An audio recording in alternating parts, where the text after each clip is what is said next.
with 9-1 regular season records, but they went unscathed through the Big South at 6-0. Alabama wins the toss. They want the football, so they'll get it first.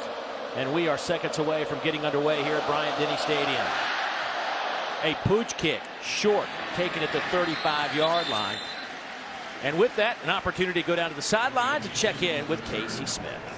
Well, Dave, 25 seniors are playing their last game at Bryant-Denny today, and I talked to center Ryan Kelly about that, and he said there's almost a sense of sadness. They can't believe their time here in Tuscaloosa is over. He said this group is so tight-knit, that they're full of leaders, and they've been through so much together, and they want to leave a legacy. They want to win it all. They don't like the way the last couple seasons have gone, and they really want to leave their mark here at Alabama. Well, Ryan Kelly, 6'5", nearly 300 pounds, a real leader on this football team.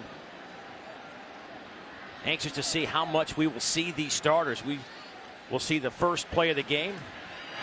Little sweep, Calvin Ridley around the far side. He'll only get a couple of yards when it's all said and done, as we take a look at the starting lineup for the Alabama Crimson Tide. The senior Jake Coker out of Mobile, Alabama. But O.J. Howard is a guy that they're going to try to get more involved offensively here down the last couple of weeks of the season. They've wanted him to improve his blocking, but they also want to get him more incorporated as a receiver. No receiving touchdowns this year. Derrick Henry into Buccaneer territory on his first carry. A gain of 15 yards and a first down to the 47-yard line. Zach Johnson brings him down.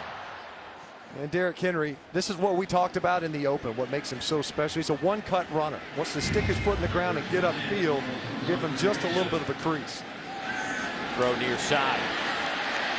Darius Stewart turns the corner. He's out of bounds inside the 40. Give him 8. That'll bring up second down as Jake Coker sat for one game this year against Ole Miss. Actually played, but didn't get to start against the Rebels. And since then, he has taken over this team. Yeah, you know, he came in that Ole Miss game and really showed some gamesmanship. Wanted to make it his own. It seems as if the team responded well on that one. Henry to the 30-yard line, first down. And it seems like the team, and talking to the coaches and the players, we talked to O.J. Howard yesterday, they've bought into Jake Coker as their guy. It was interesting, yeah, how Lane Kiffin even described him. He's like a Mike linebacker mentality, the quarterback position. Sometimes he lowers that shoulder when his offensive coordinator would otherwise want him to slide or get out of bounds. Near side, here's Ridley, the true freshman. He'll pick up a couple of yards at the 27-yard line. Alabama going quick. Corbin Jackson, the free safety out of Marietta, Georgia, on the play for the Buccaneers. Charleston Southern, first ever meeting between these two schools. Derrick Henry looking for something to open up. He'll fall forward for 3 yards. That'll bring up a third down, and let's call it about 4.5, maybe 5. And we were talking yesterday with Lane Kiffin, and we asked, you know, is this a throw to run type of an offense? Seems like an interesting question. They've been very balanced from a yardage production standpoint. And as the season has gone on, Derrick Henry getting more and more touches in games. Sprint out. Coker throws, bobbled and caught close to the first down by Stewart. He'll pick up 4, but he'll be shy of the first down by about a yard. Let's see what Coach Saban wants to do here. A better placed ball on this one, and Stewart would be able to turn his shoulders upfield. Instead, he gets turned around by the throw, able to ultimately make the reception, but shy of the yardage needed. We saw this last week versus Mississippi State. Alabama would come out, throw on first down, trying to take advantage of some quick throws in the horizontal passing game before they finally gave way to Derrick Henry, who started ripping off the big runs. We've seen that be a part of this offensive attack all season. 4th down and 1. The jumbo group in the game. They'll hand it off to Henry. He'll take that 240-pound frame and pick up the first down. A gain of 4, and there is just a huge discrepancy when it comes to size between these two lines. Yeah, you look at that. I mean, ultimately, you're giving up 60 pounds if you're a Buccaneer. These guys are out there just trying to grab a root and hang on. These are some big boys that they're going up against, and you see big number 78, Corn Curvin, that converted defensive lineman, started playing offensive line back in the spring, getting the start over Dominic Jackson. Henry, he's to the 10, on his feet at the 5. He will power his way in for a touchdown from 17 yards out, and Bama's on the board.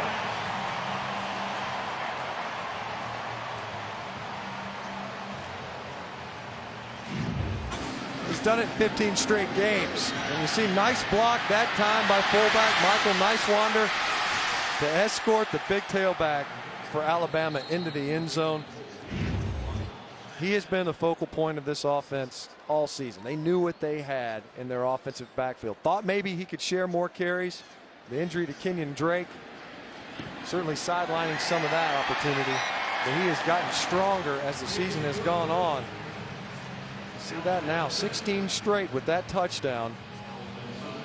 Most of any player in 20 years, and there have been some great ones. He's chasing down a couple of school records today, and of course one more regular season game next week. Number 2, picking up 6 for the Tide. For our tough and tender moment, brought to you by Ballpark Flame Grilled Jerky. And it was an emotional day before the game for 25 Alabama seniors, including Ryan Kelly. Coach Nick Saban walked down all 20. They were scattered from end to end. Went down and gave mamas all a big hug and took some pictures. And boy, what a senior class. Winningest group of seniors in the country. Not bad. No, yeah, that's something to hang your hat on, isn't it? What'd you do in your 4 years in college? I just, won more games than anybody else. Right.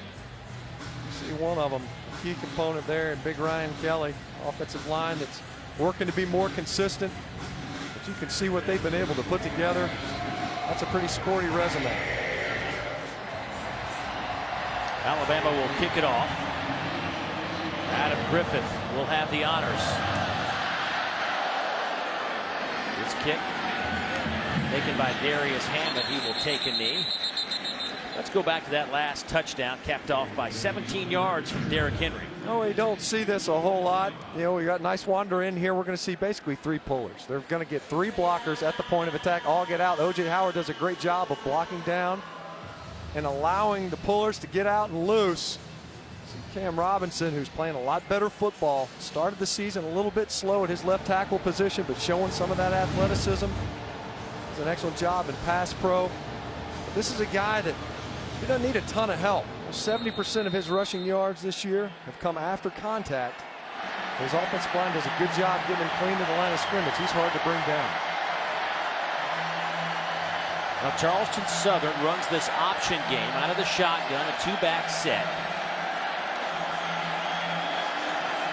Laycock already winding down to 5. Kyle Copeland gets the start today at quarterback. The sophomore of Arp, Texas. More of a running quarterback as their senior Austin Brown, who's had a really good season. They transfer from UAB, sitting out at least for the time being. But there is Kyle Copeland in high school, a dual threat guy, passed for 5,800 yards in his career and 60 touchdowns. Also rushed for 3,500 yards and 53 more touchdowns. Prolific high school career, to say the least. And this is an offense that, with Austin Brown in at quarterback, it's been relatively balanced, but we anticipate it being even more run heavy with Copeland in at quarterback.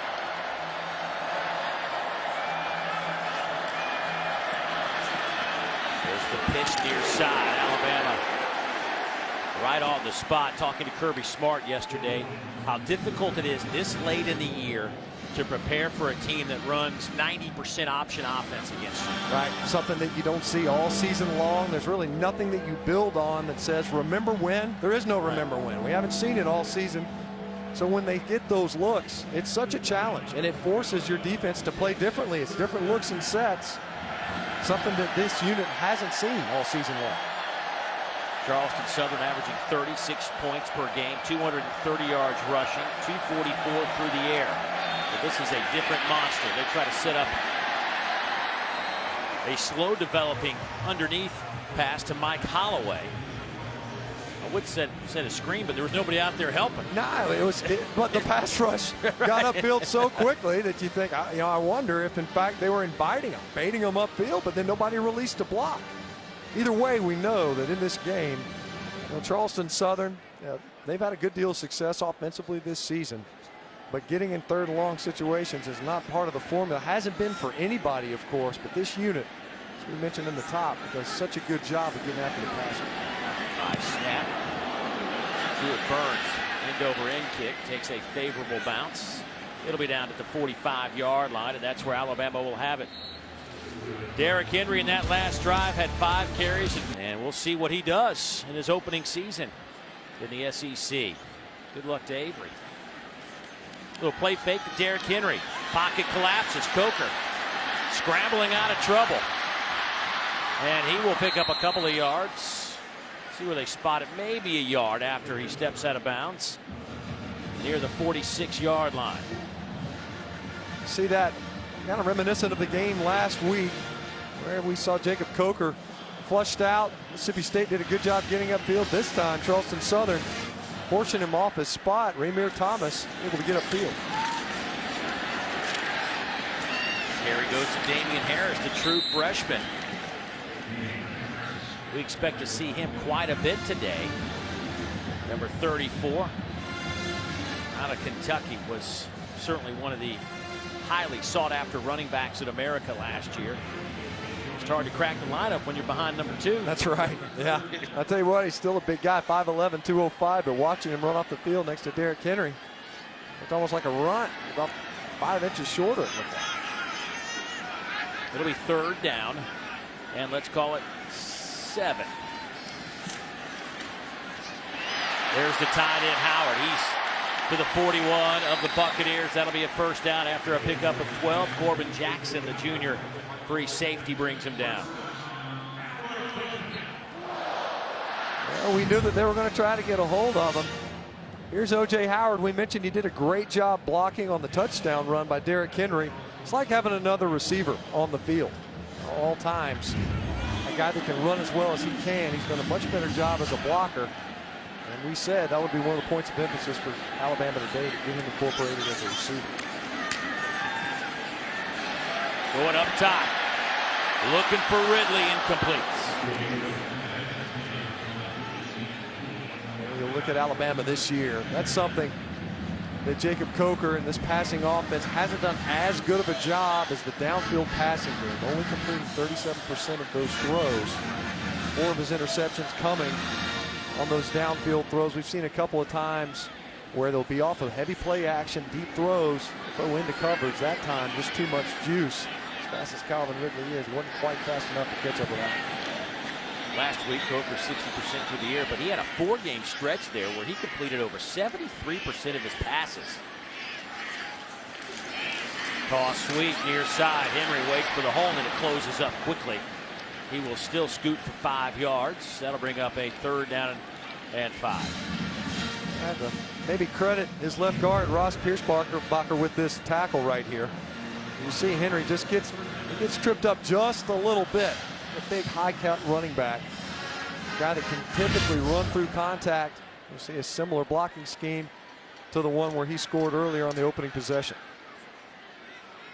Pistol formation on 3rd down.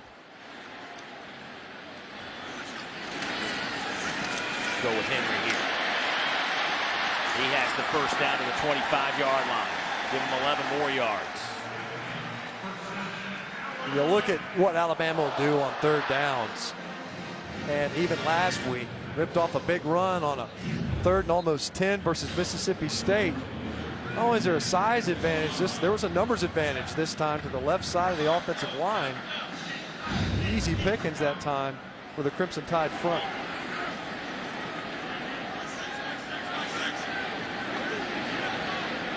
Stewart goes in motion. Damian Harris in the backfield with Coker, who's looking to throw. Hit as he throws, but wide open is Stewart. He is inside the 15-yard line. That'll be another 1st down for the Crimson Tide. 11 yards on that throw and catch by the Tide. Good job by Jacob Coker, keeping his eyes downfield, managing the pocket, not getting too anxious, not flushing out before he had to, and delivering a strike. And one of the things the coaches mentioned yesterday when we were talking about Derrick Henry was the fact that he is a more complete back. He's not just a runner. That time you could see true freshman Damian Harris in pass protection breaking down that created that pressure.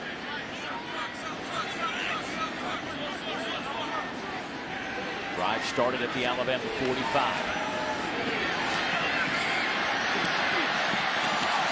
Harris takes it down to the 5-yard line. Give him 8 yards. 1st down line is Right about the 3.5. It's such a good play for what Alabama does and some of the things that they do well with big athletic offensive linemen to get out in front.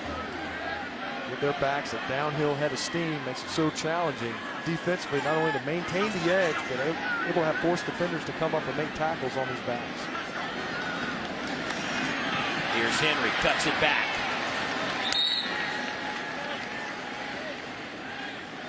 Couple of yards on that carry. Let's see if they decide to move the chains and make it a 1st and goal situation. Alabama getting to the line in a hurry regardless of the situation. They will say 1st down, Alabama. 10th play of this drive coming up. Howard lines up as the fullback. He will lead for Henry to the end zone. Touchdown, Alabama. And Derrick Henry has just tied Trent Richardson for the single season touchdown list at 21 on the year.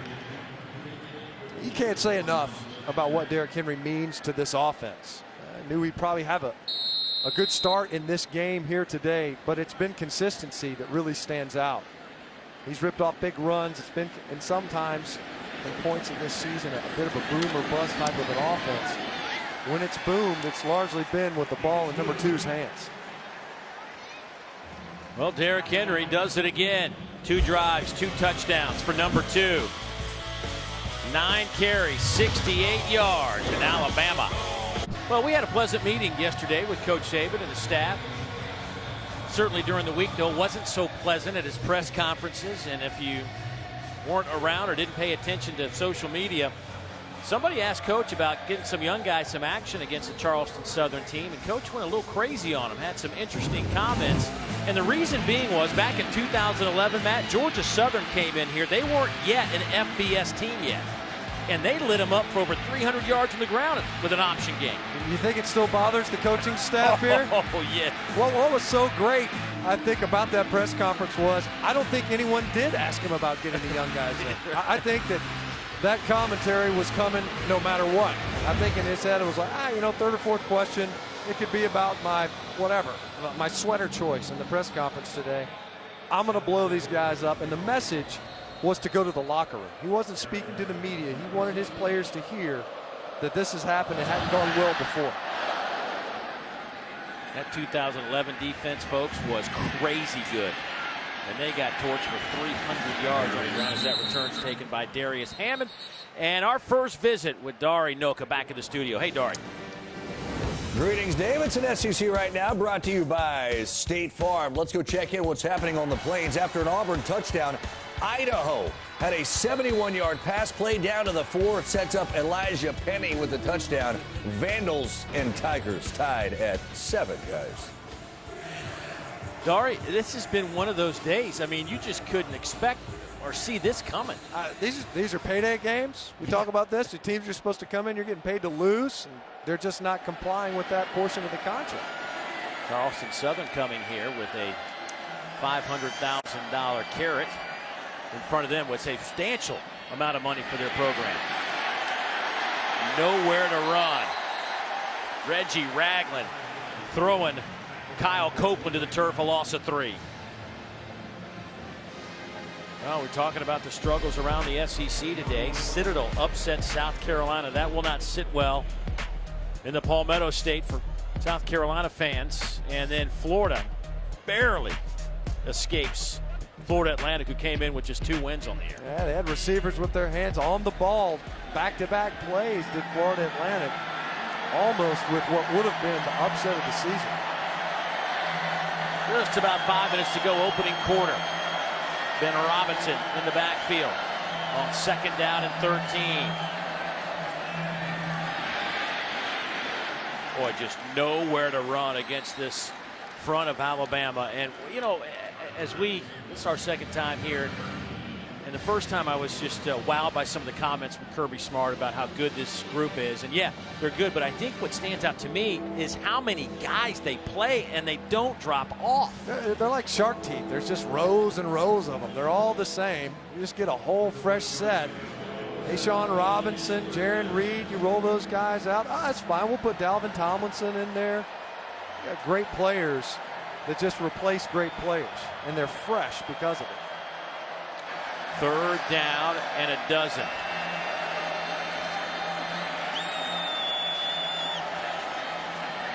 Four-man rush. Big hit on the far side. Ben Robinson make the catch, but Cyrus Jones knocks him back a few steps. That'll be another tackle behind the line for this Crimson Tide defense. And we say so much about the front seven, but Cyrus Jones is a guy who's had a good season. You see that shot? He's stuck with it, and I'm sure that will make the reel. So what you got to come, you got to bring your feet, run through the tackle. Nobody's perfect out here. Always an opportunity to get better. They respect the process. It even's referenced on the big screens here in the stadium. Cyrus Jones back to return this punt. Truett Burns. Richard Mullaney is short on the near side for a kick just like this, and he will scoop it up to the 35-yard line of Charleston Southern. 29-yard punts. Alabama scored a couple of touchdowns on their first 2 possessions. A big reason why. This guy on the first drive had 5 carries, 47 yards, and would take it to the end zone from 17 yards out. Next drive, same thing. This time just 2-yard touchdown tote. All told, 68 yards for Derrick Henry, 7.6 yards per carry on the year. Henry averaging 6.1 yards per carry, 145 yards per game.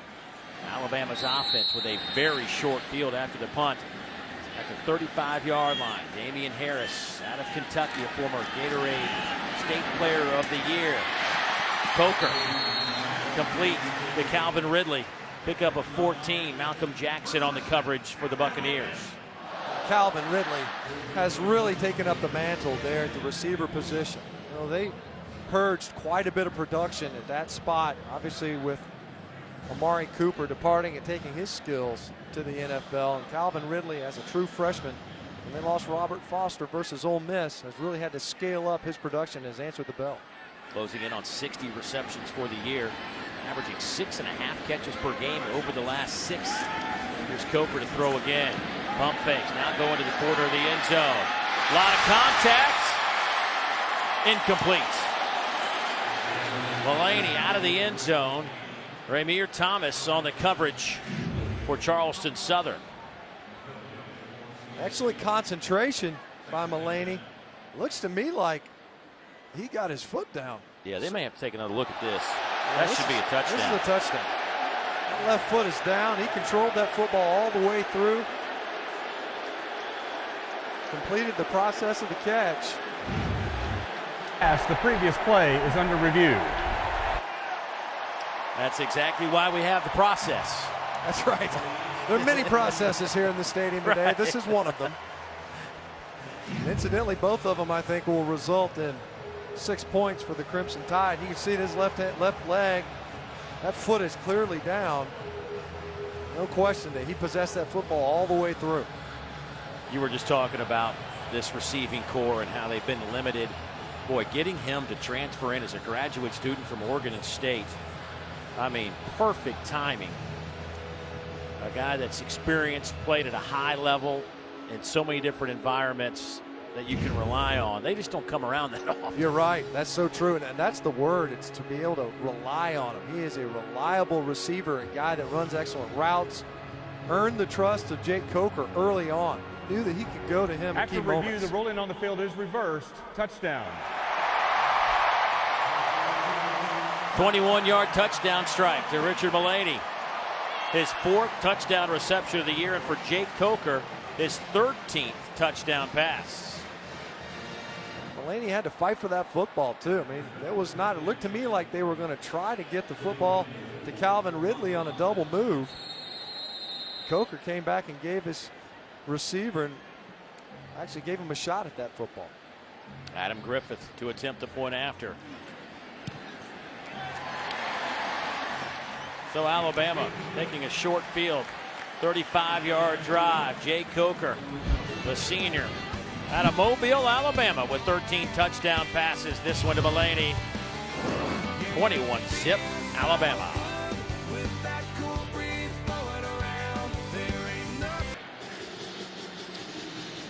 Well, Alabama has 154 yards of offense. Charleston Southern at -3. That results in a 21-0 game here at Bryant-Denny Stadium. Another good crowd, up over 100,000 here today, and you see the Alabama drive chart. Pretty impressive. The last one, just 2 plays, but 21-yard touchdown strike. Coker to Mullaney. There's Griffith's kick. That'll be deep in the end zone. Out to the 25-yard line. We will go. Charleston Southern, some of their starters not going today. It's a tough situation, really for both these teams at this point, but really for Charleston Southern as an FCS team. Their big goal is to make the FCS playoffs. Well, they're going to do that for sure for the first time ever in school history. Tomorrow, the announcement of the seedings. And so you're trying to weigh the balance. Like an Austin Brown came in from UAB. You know he wants to play today, but he's their go-to guy. Right. You got to have it. You know, this is an excellent season for Charleston Southern. Somewhat unprecedented. Make sure that they've got the best opportunity they can to succeed as the Big South champion. Got those 11 slots guaranteed to them of the 24 that make it into those playoffs at the FCS level. See Charleston Southern, a top 10 team amongst some of the best ones. Coastal Carolina got knocked off on Thursday night by Liberty. They were cruising along. That may hurt their top 8 national seed status. Matter of fact, it was Liberty who Charleston Southern beat to win the Big South last week.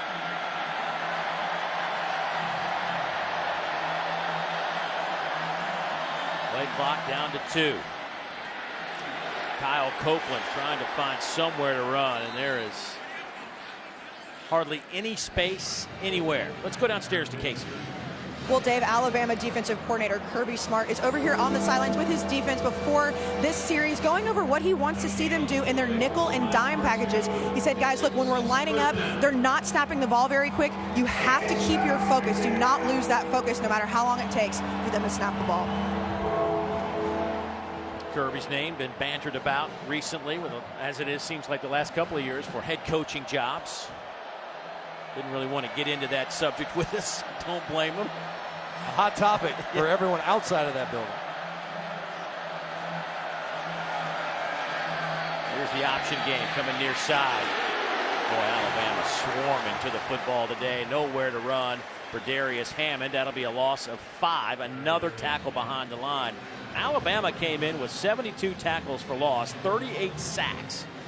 But interesting that the opponents have had more tackles behind the line this year than Alabama. Yeah, so very, very surprising. That speaks to kind of the inconsistency of the offensive line for Alabama. We see on this play Tony Brown, who's in for Minka Fitzpatrick, who's injured in this game. Tony Brown's a guy, maybe one of the best athletes on the entire roster. Also draws quite a bit of attention from the coaching staff. They know that he's got tremendous potential. Line drive kick. That hit a Charleston Southern player in the foot, but that will allow Cyrus Jones to scoop it up to the 10, and he will walk it into the end zone. 43 yards. His second punt return touchdown of the year.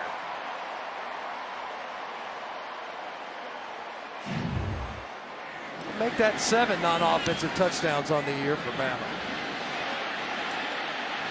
You can see that kick was intended. Obviously, it was trickling to the right, but it bounced off somebody's foot there. Yeah, Troy McGowan's. Yeah, changed the trajectory of the punt, which opened things up. The coverage unit was all to the right side of the football field, most of them to the right of the opposite hash. That is an unfortunate break for Charleston Southern. Kicked it right into the open space. Griffith trying to go 4 out of 4 today in the first quarter. And the final play of the first quarter is the punt return for a touchdown by Cyrus Jones. Had it for 69 yards last week against Mississippi State. Alabama off to a quick start. Exactly what their coach was looking for. Back in a moment.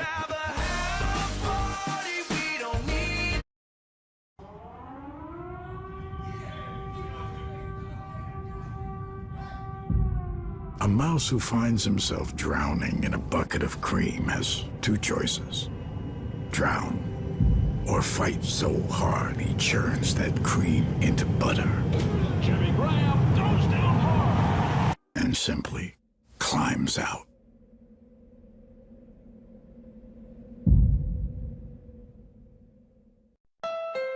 Here's a demonstration in adaptability.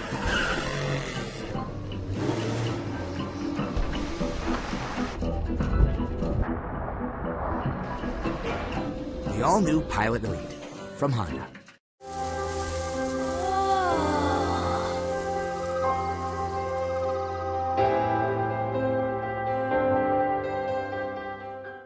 Pizza Hut is looking for your best college game day signs. Share your ideas using Sign Up for Game Day, and we'll show the best sign every Saturday. Plus, there's a chance to win the grand prize game day experience. College Game Day, Saturdays at 9 a.m. on ESPN.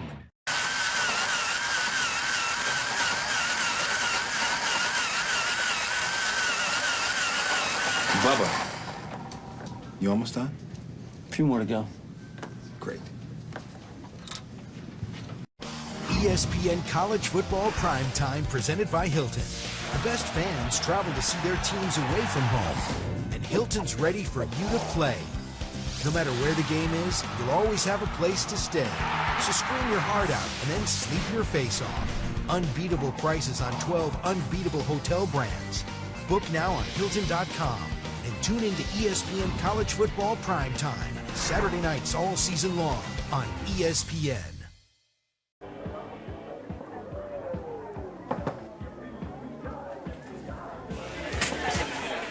Hey, Tony. Hey, Scott. Just finished up the show. Guess I'm gonna head on out of here. Cool. Go home and watch some television or something. All right. Enjoy.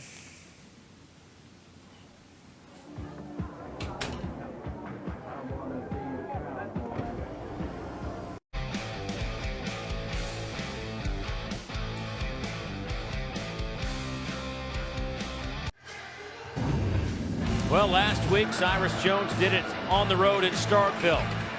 69 yards as Alabama put a hurting on the Bulldogs.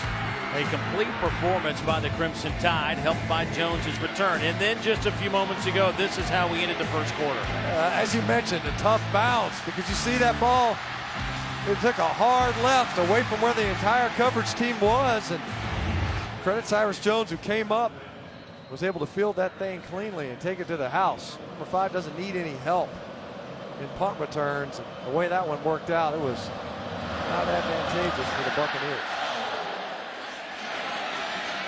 It's tipped about 5 yards deep. Hammond takes the knee and out to the 25 again. Well, Sean Robinson, 6'4", 310. What an athlete. A tremendous athlete, and a whole lot of this athlete. Big body, and he's just so powerful, does a great job, not only at the point of attack, but collapsing the pocket, showing the power to be able to get pressure, and he's efficient in his movements. He doesn't have to do a lot to disengage. You see some of the best ones, you don't even know how they get out. And if you're building a defensive lineman, you also want to have tremendous hops. And if you're looking at a 300 plus, it's a nice vertical right there. Vertical and broad jump on the block punt, or the block PAT rather. Alan Barnwell gets the carry on the pitch. Tell you what, Kyle Copeland just took a shot. He's like, I don't even want the football, and he still got level. I tell you what, and that's part of the reason why we don't see Austin Brown in this game is even if you aren't the ball carrier, the quarterback's still going to get popped. This defense is certainly going to make you pay. Oh, that wasn't that bad.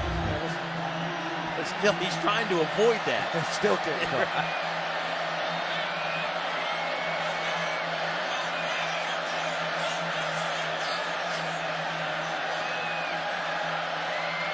Charleston Southern still at -3 yards total offense. They will get to even, and then a little extra loose football knocked out of bounds. They will spot it at the 38, but that's a gain of 11 and a first down for Charleston Southern.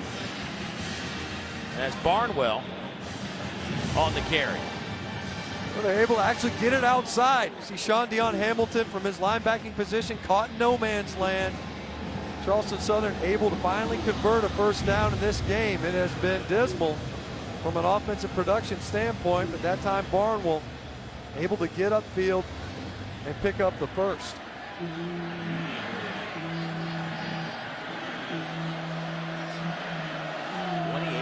Alabama. Just starting the second quarter.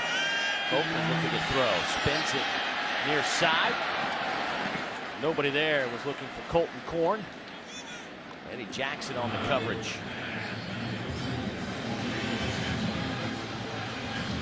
We talked about at the beginning of our show today about how good the front seven is for Alabama and what it's allowed the back end to do in terms of creating points and opportunities for good field position. Yeah, we've seen it already here today. Alabama offensively enjoyed basically a 50-yard football field, not even having to take the field on one change of possession. But the defense does such a good job up front. It unlocks the back end. You do quite a bit in your defensive secondary when your front seven is down 4 and take care of the box and line of scrimmage.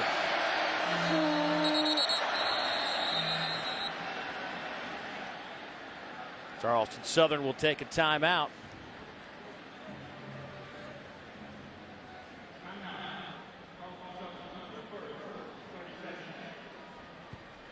College football continues tonight on the SEC ESPN network as Vandy takes on Texas A&M.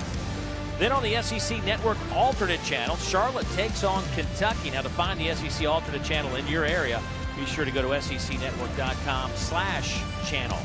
Texas A&M, Vanderbilt. I'll tell you what, that's going to be a tough night at the ballpark for the Aggies. Still trying to figure out, don't know if there's been announced who's going to be their quarterback, but they're facing a defense that has had 6 goal line stands this year where they have denied the opposition not only a touchdown but points inside the 10-yard line. Yeah, they've done a great job at Vanderbilt defensively, and credit Derek Mason. And of course Texas A&M quarterback has been quite the adventure so far this season, not dissimilar from the 2014 campaign.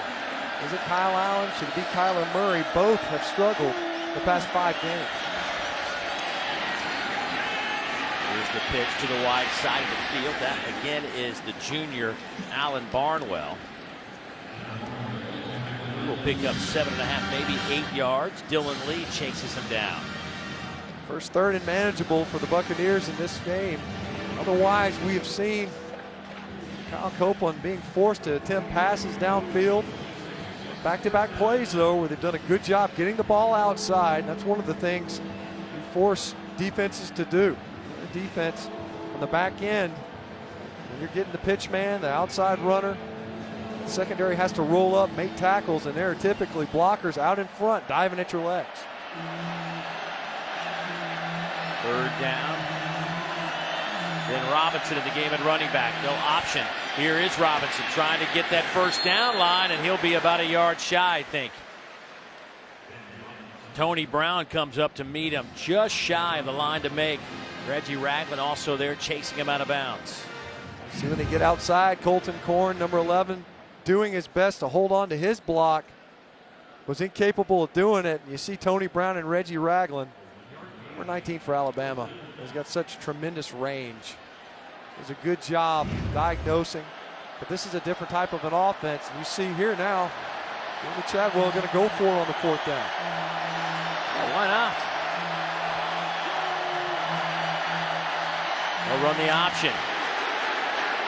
Copeland falls forward. Let's see if they give it to him. I believe he'll have enough. Boy, he took a shot to get there, though. Reuben Foster in on that tackle. And Reuben Foster was so upset with himself because he knew that he had an opportunity for a tackle for loss. We've seen about 40% of the offensive plays end up with 0 or negative yardage versus this defense, but great job by Kyle Copeland muscling his way through that tackle. Didn't need much. They were just barely able to get enough. I think one of the problems there for Reuben Foster is he's got that club on his right hand. Hard to wrap up, has that injured hand suffered last week. Mike Holloway now in at running back. They will give it, though, to Ben Robinson coming around the corner. They will spot him at the Alabama 45-yard line, so give him 7 on the carry. Putting together a pretty nice series. Offensive coordinator Dave Gardenia, former Alabama guy, alum here. He knew that this offense coming in was going to give Alabama some difficulty schematically anyway. And the fact that they've been able to string together a couple of nice plays.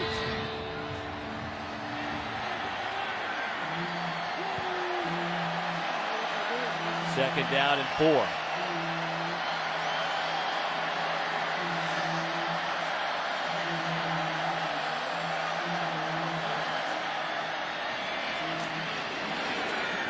Copeland inside the 45, probably a yard, third down. You mentioned Gabe Gardenia, the Charleston Southern offensive coordinator, now third year there. Walked on here at Bama, graduated in 2004, walked on as a kicker. He said he had really just an unbelievable experience here. Actually, one year he was able to hold on extra points and field goals. He played a couple of years with Dennis Franchione, 1 year with Mike Shula, but earned 2 degrees while he was here at Alabama. Actually, they spelled his name wrong on his locker his freshman year, but he was so enamored by the experience, he didn't want to bother anybody and tell them that they had spelled it wrong. Very magnanimous of him. Nowhere to go. That loses a big chunk of yardage on third down. They went with Robinson. Cyrus Jones comes up, a 6-yard loss. Got upfield so quickly now, and that's 5 tackles for loss by Alabama defensively. They were pitching off of Jonathan Allen. Cyrus Jones was already so far upfield. Nowhere to go on the perimeter. And as we've seen, this is a dangerous play whenever you're kicking the football back to number 5.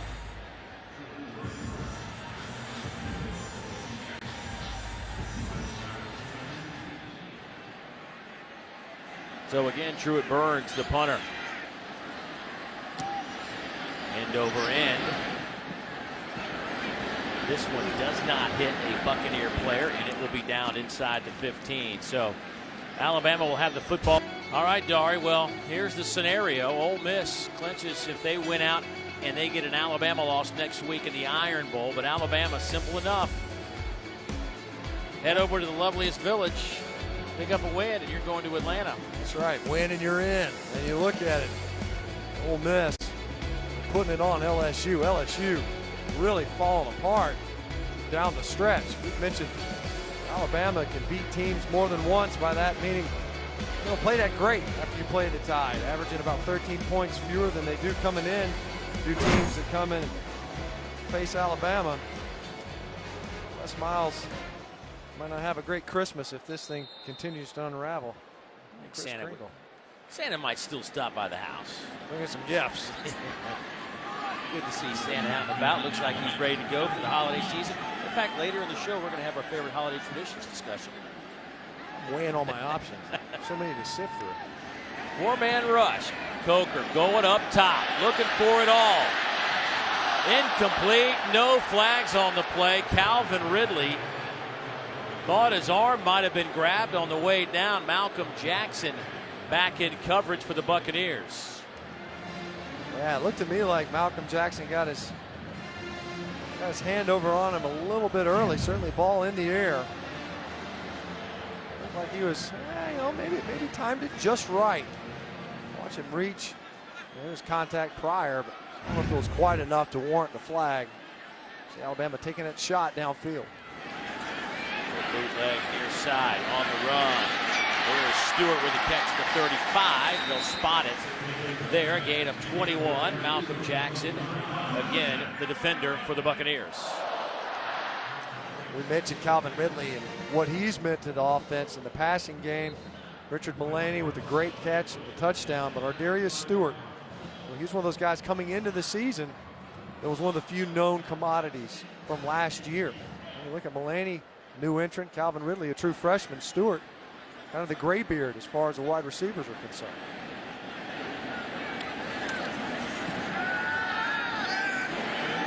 Coker will dump it off underneath. Here's Henry, makes a man miss.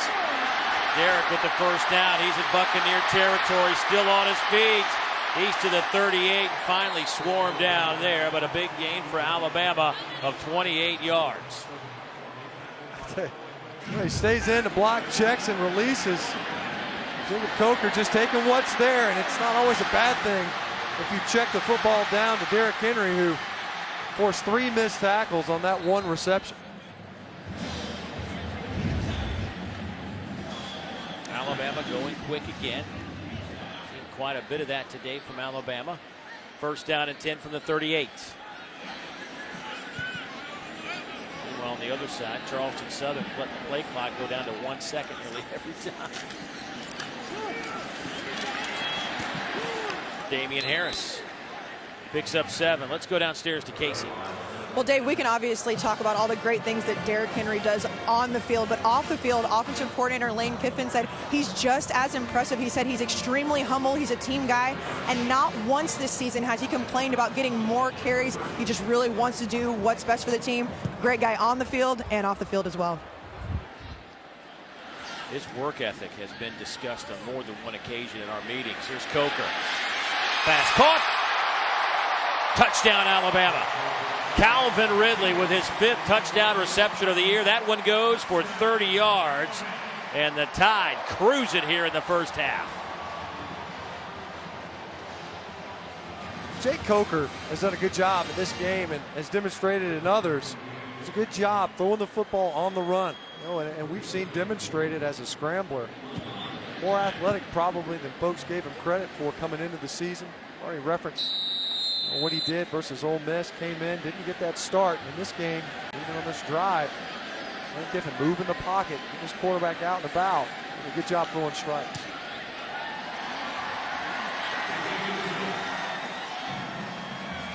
Jake Coker with a couple of touchdown throws in this one. The big fella having a solid afternoon. 11 of 13, 155 yards, 2 TDs. This one goes to Mr. Ridley.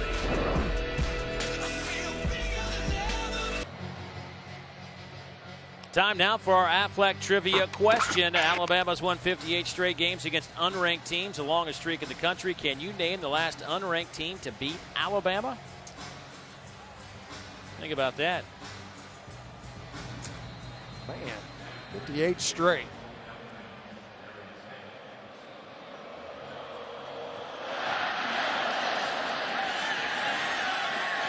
That one bounces out of the end zone. 7:07 to go before halftime. Gives me an opportunity to talk to you about the Watch ESPN app, which is your best friend on a busy college football Saturday. Use it to stream every game live on your computer, tablet, smartphone. Just download the Watch ESPN app or go to watchespn.com. Had a couple of games working today on my phone and on the iPad. I don't know how you keep up. You got like 7 screens over there working. Got to pay you need attention. more devices. Hey, especially today, you had to pay attention to the early games. That's the truth. First down and 10 for the 25. Inside handoff goes to Hammond, the junior, out of Johnson, South Carolina. Ashawn Robinson coming in to make the play for Alabama. He brings his A game every week. They're pitching off of him. That time it was a give and trying to get underneath. And Ashawn Robinson, he's just so strong and physical at the point of attack. You don't ever see him get overextended, really. Kind of plays within himself. Such a tremendous athlete. All of them are, really. I mean, you're hard-pressed to pick one of these down players and say, golly, this guy really stands out. Jonathan Allen's a little bit different, maybe, from the rest of the group as far as pass rush ability, but they're all so adept at what Alabama wants to do schematically. There's an opportunity for Copeland to pick up some yards. He will be out near the first down line. Gain of 9. Let's see if they give it to him. At the 35, he might be just on the line, and it is, so first down for Charleston Southern. Nice run by Copeland that time. No reason to pitch that football. You see there, Colton Corn downfield. Gino Matthias Smith able to finally get down, but you see him, he went down kind of awkward. I don't know if he landed on that right shoulder. So Austin Brown, their starter and captain, takes the field. The senior out of Flowery Branch, Georgia, started his collegiate career at UAB. He will line up to get some work and throw it. Threw for 300 yards last week.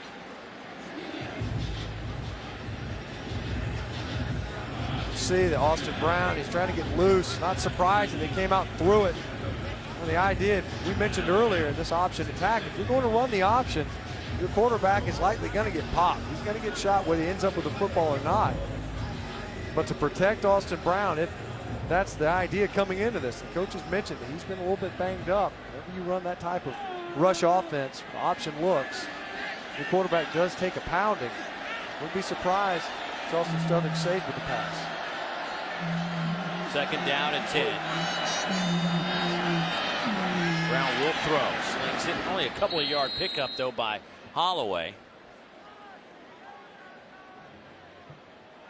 You know, listen, Austin Brown's a competitor. I mean, he started 15 games in 2 years at UAB, comes over to Charleston Southern, is their captain. Actually broke his collarbone late in the year last year. The same week a year ago against Georgia. Comes back, he's having a heck of a season, running and throwing the football. You know he wants to play at least a few series here. You mentioned it on the top. You know, listen, Austin Brown probably wants to get in there, even though strategically, in the big scheme of things, the last thing you want is for your quarterback to go down in a game. 3rd down and 9 coming up for the Bucks. 4-man rush. Brown throws. Nowhere to go for Holloway again. Everything's underneath, and it's 4th down. And let's see if Buccaneers are going to punt this one away. Austin Brown, as we mentioned, you don't want to run the option, but still you can't protect him. And even in the passing attack, Jim Williams, who's proven to be an excellent pass rusher for Alabama this year, gets a shot on Austin Brown, and he was gimpy leaving the field.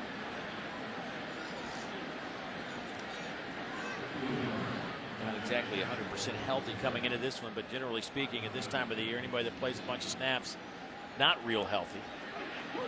Burns again. A low line drive kick taken by Jones. He's got a lot of room here on the near side.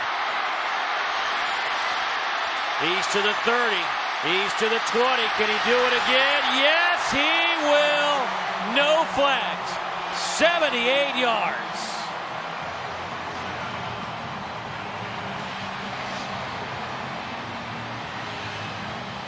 Well, Charleston Southern, they're doing their best to try to prevent this from happening. But on that scramble punt, the ball bounced so high. And Cyrus Jones did a really good job over the shoulder fielding it. Nice blocks out in front. Unsportsmanlike conduct, number 15, taunting. That will be placed on the kickoff. Injured player on the near side, Bobby Ruff, a backup linebacker out of Charleston, South Carolina.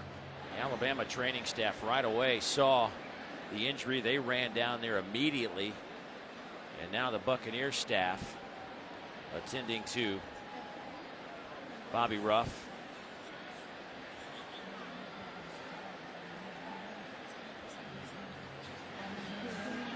Good to see him get up. He was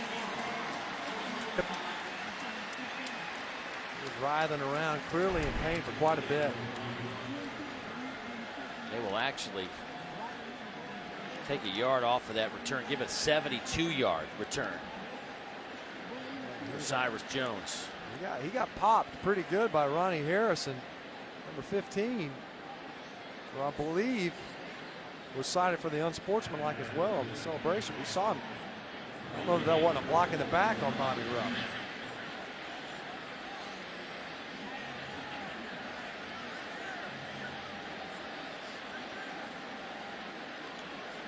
Nice to see Bobby get up, walk off under his own power, and head to that Buccaneer bench across the field. Adam Griffith will attempt this point after. What a story he has been this year after an 0-for-4 start. Fans getting all over him, but the one guy, the most important guy who didn't get after him, stuck in his corner, was his head coach. He believed in him.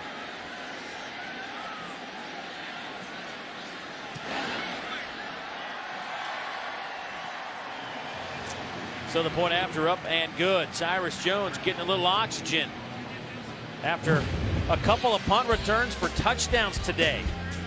Another nifty return by number 5. It's 42-0 Alabama.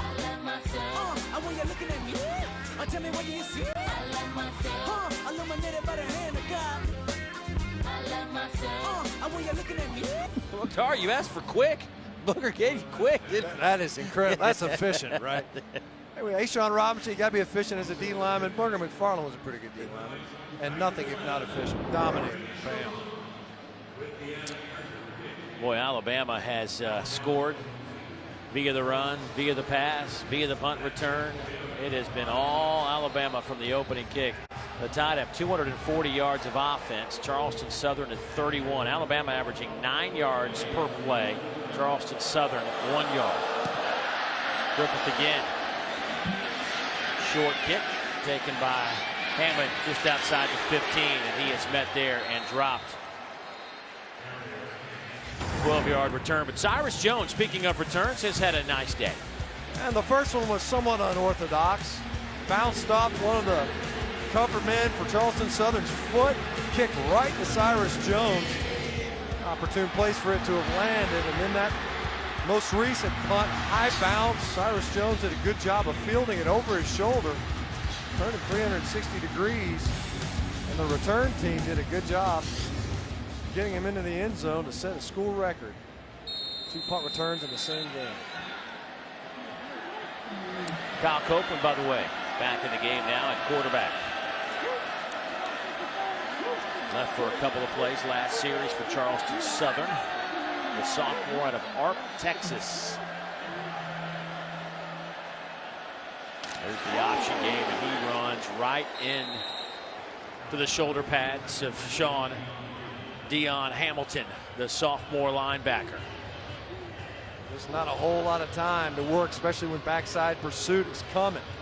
That time Hamilton shot the gap on the backside, was able to get upfield quickly. One of the things that this offense tries to do to defenses is dictate the types of looks they're going to get. Alabama's been pretty straight up, 3 down front.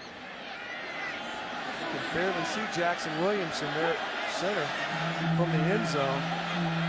Darren Payne just swallows him up.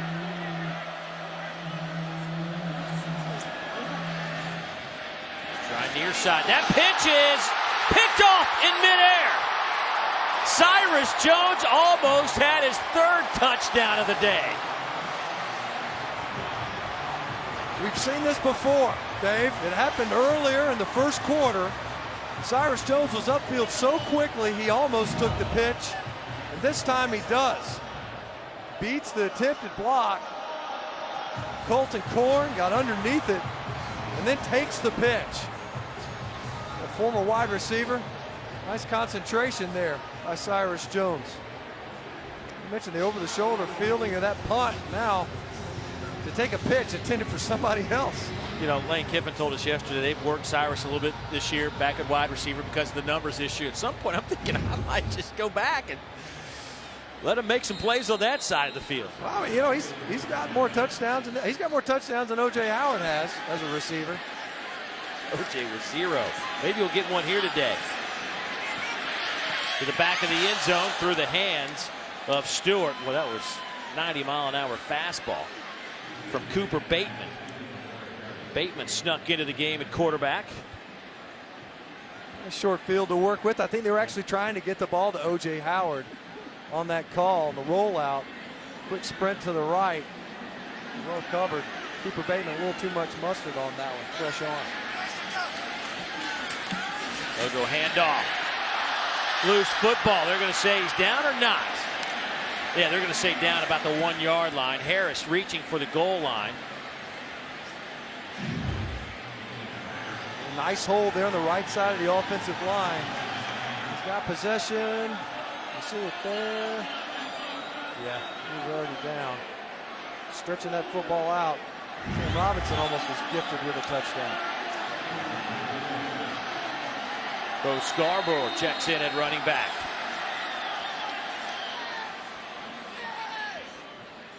Flag down in the back of the end zone. Maybe a substitution infraction. Illegal substitution, defense, 12 players in the formation. It's half the distance to the goal, remains second down. I don't blame him. Yeah, I like the strategy. All right, let's get one more out there. Chad Staggs is saying, listen, man, I mean, some of these guys are the size of 2 of our guys. I think we should get at least an extra helmet on the field. You know, in baseball, you go over the ground rules before the beginning of a series and home play before a game. They should have had some ground rules, and Charleston Southern allowed to play with 12 when they felt they needed to. In the goal line situation, I think we should have our 12th guy. Nobody told the officiating crew. Don't invite everybody and loop them all in. 2:20 to go before halftime. Clock to the starts. Alabama sitting inside the 1-yard line. I mean, they're just inches to go for another touchdown. Play clock down to 10. They break the huddle. Line up in the I.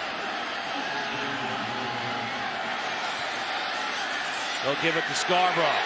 He will power his way in behind the block, and Michael Knights wanted the fullback from a yard out, and the young fella, the true freshman from just a few miles away from Tuscaloosa, Northport, Alabama, gets his first touchdown in a Crimson Tide uniform. I'll tell you what, that was an authoritative touchdown run by Bo Scarborough. He didn't have far to go, but man, that is a powerful runner. They talk about he has been ripping them up in practice as a scout team performer. Pretty Smart said he's been waiting to see him out there on the field.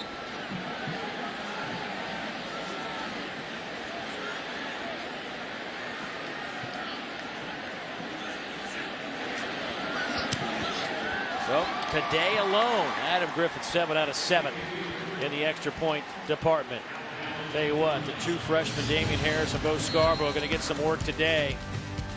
Well, the big fella just powers his way in. Another 240 pounds. It's 49-0. It's a party inside Bryant-Denny Stadium as we answer our Aflac trivia question. We told you Alabama's won 58 straight against unranked teams. The longest streak in the country. Can you name the last unranked team to beat Alabama? We saw him play them earlier this year. Yeah. Louisiana Monroe back in 2007. Nick Saban's first year. It wasn't the same story this time around, was it? It went a little bit differently this year.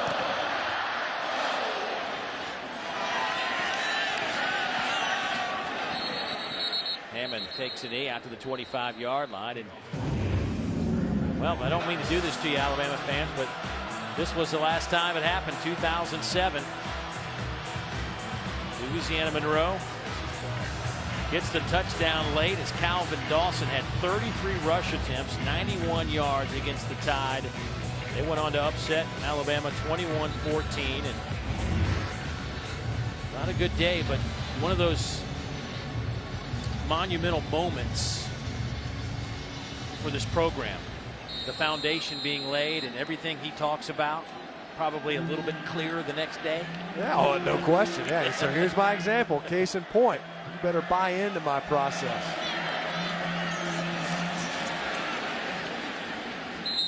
Holloway with the carry. Talking to Coach Saban yesterday about, you know, this Alabama team is always in the discussion for national championship, and some teams certainly can get wrapped up in that, but he feels like his team kind of feeds on it. That's what they expect when they come here, so it's not something they don't understand or can't deal with. It's just part of being here. Right. Part of the reason why you come here, right, is to be a part of the continuation of this dominance, this program. You know, after the Ole Miss game, there was a lot of conversation, conjecture about, oh, the dynasty is over, the program is broken, and now the decline begins. The balance of the season proved otherwise.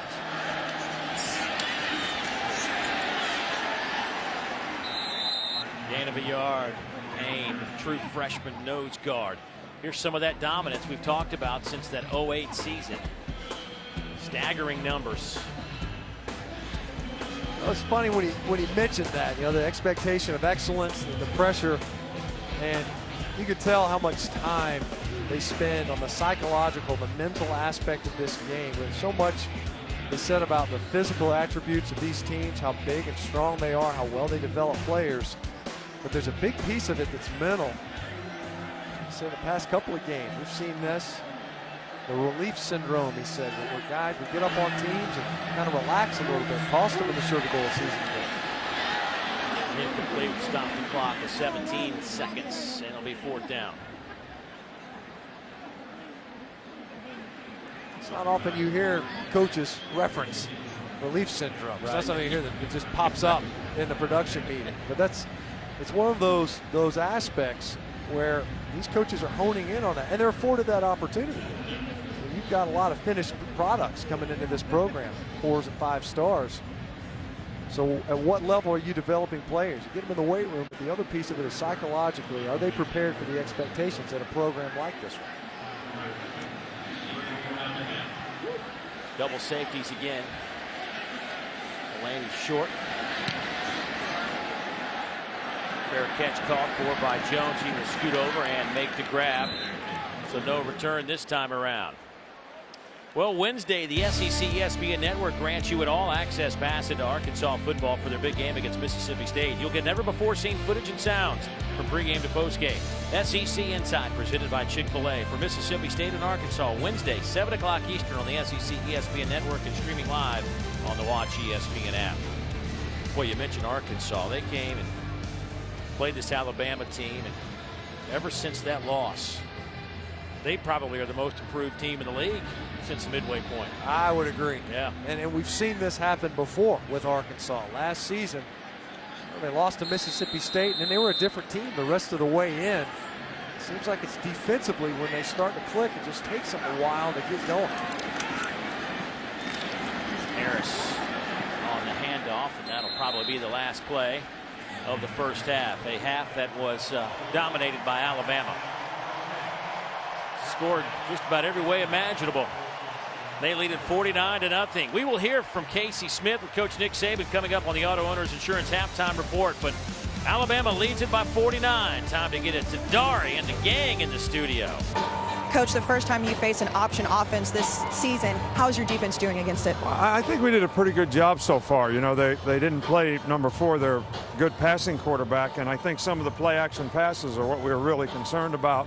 So we didn't have to defend those, but you know, I've been pleased with the way our whole team played. You know, you want your team to respond and go out there and compete, and they did a good job of that. Cyrus Jones with 2 punt returns for touchdowns and a big interception. What makes him so effective? Well, you know, we put 2 guys back there to try to, we call them rugby punts that hit the ground and roll, and you know, him and Mulaney are both really good, like baseball type players that can play like shortstop and pick the ball up, and our guys did a good job of holding them up. So he's a talented guy when he gets the ball in his hand. Thanks, Coach. All right, thank you. Who had a little stylish game. How about Cyrus Jones? A pretty flashy style, right? Nothing subtle about what he did in this game. A couple of nice punt returns.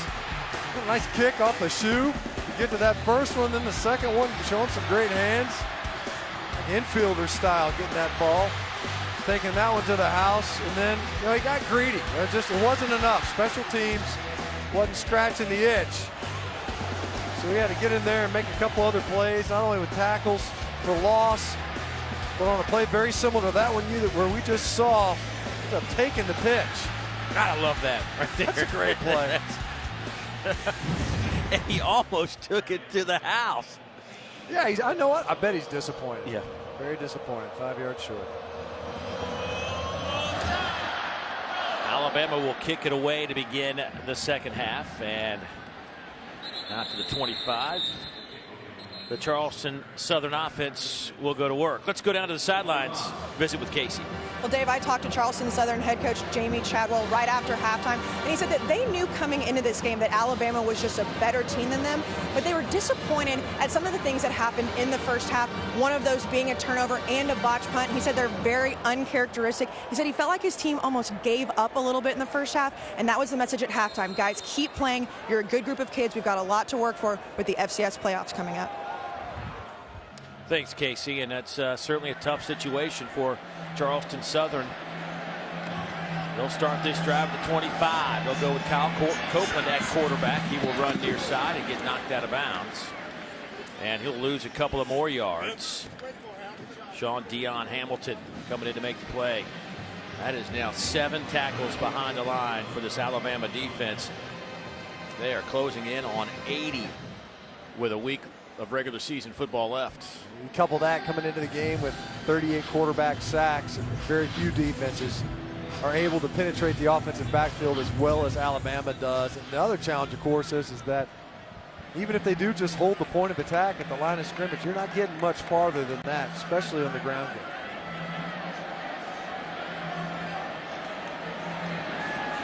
Copeland will throw. Pass caught. First down, Charleston Southern. By the way, the 49 points by Alabama in the first half were the most in a single half under Coach Saban here in Tuscaloosa. Previous high was 45 at Duke back in 2010.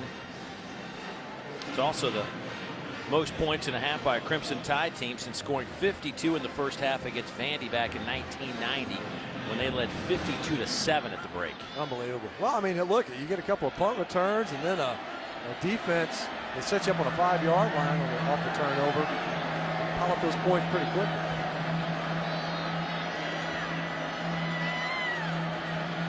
First down and 10. Bucks will come near side with it. Option game. Fake pitch, and Copeland gets down in a hurry. Well, we've already seen Kyle Copeland lead this game. A little bit banged up, so we briefly saw regular starter Austin Brown come in. As we mentioned coming into this game, Austin Brown a little bit more balanced, can do a little bit more in the passing game, and Kyle Copeland, you can tell he is banged up too. Every time he goes down or takes a lick, you see him working, kind of walking gingerly around in that offensive formation. What I love about that shot of Austin Brown, he had both chin straps buckled on each side of the helmet. He's ready to go.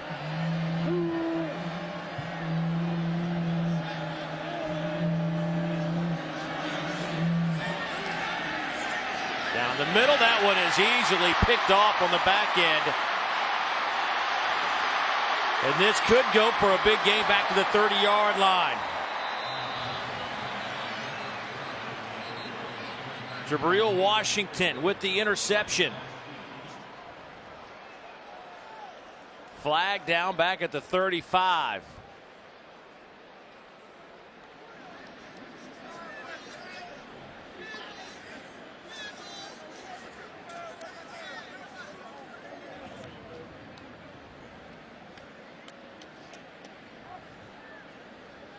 Well, that was thrown right in the belly of Washington. I don't think Kyle Copeland ever saw him. And Jabril Washington, he was working back down on the hash, the safety position. Did a great job fielding and getting back upfield as the officials sort this out. We've already seen it in a sportsmanlike conduct called earlier on the punt return. Personal foul targeting number 56 of the return team. That play is under review. Tim Williams, outside backer, the guilty party for Alabama. And boy, Nick Saban is giving somebody an earful over there on the 35-yard line. We end up seeing this was the interception by Washington. He's in the backfield the whole way. Look at the quarterback's eyes. Kyle Copeland brought him to the ball. We'll see it there at the end. Yeah. I saw it right there at the tail end. See right at the bottom of your screen, you see Tim Williams. You see these on the returns. A defenseless player. You know, to me, it looked like there was contact on the helmets. Part of the rule says it's got to be forcible contact above in the head or neck area. Certainly was some force there, but it looked like he was leading with his shoulder. It was more shoulder to shoulder than anything else. Well, certainly that's a young man that wants that overturned, because that means he would miss the first half of next week, and there's a lot of football left in this half, but next week is certainly an important week for Alabama as they travel to the Iron Bowl. No question. You see there Tim Williams. It was on Nathan Pereira for Charleston Southern and laid him out pretty good. There's no question there. And, you know, we've seen this rule, and as it's been interpreted, we've seen it differently. In fact, it was at a game here, incidentally, by letter of the law, it would have been considered targeting. And the targeting was ruled on the field. It seems like it has the elements. After review, the ruling on the field is reversed. Number 56 did not target the player. The ball will be first down at the end of the run. Once again, processes in place to avoid situations like an automatic ejection. So Tim Williams lives to play another half of football, not just today, but next week as well. That's big. You know, and we've already mentioned it. You know, Tim Williams, not an every down guy, but he comes in, especially pass rush scenarios. They love what he's able to bring off the edge. Yeah, 7.5 tackles behind the line, 5.5 sacks. And limited playing time. I mean, that's getting a lot of production out of a guy that's not on the field at times. There goes Davian Marks, the freshman out of Rosenberg, Texas. Lane Kiffin telling us today they were going to try to, or yesterday, they were going to get him some work. A running back that they want to move out to the wide receiver, get him in some of those speed sweep type situations. And there you go. Yep, you know, without Kenyon Drake, they're going to need a guy to kind of start playing and stepping up into that role a little bit. And Calvin Ridley's got some shake as well. Marks getting some touches.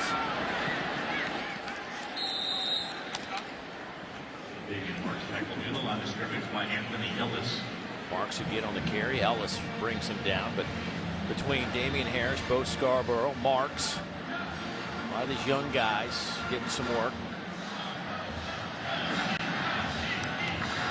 Scarborough lines up at tailback. Has that brace on that right knee after an ACL tear. Marks 6'2", 240. Picks up a yard. Where do they find these guys?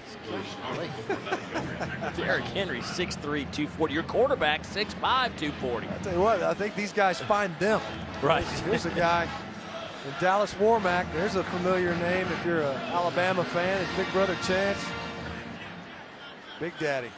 Dallas isn't quite as big as his big brother, but he's not lacking in size either. They love his athleticism. Surprised he's not a running back. He's undersized. Bateman throws incomplete. No flag. Looking for Cam Sims.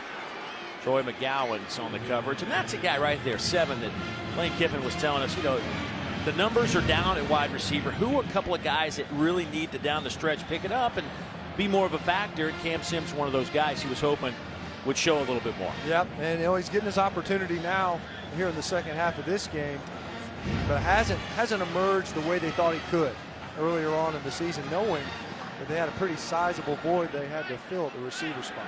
34-yard field goal attempt.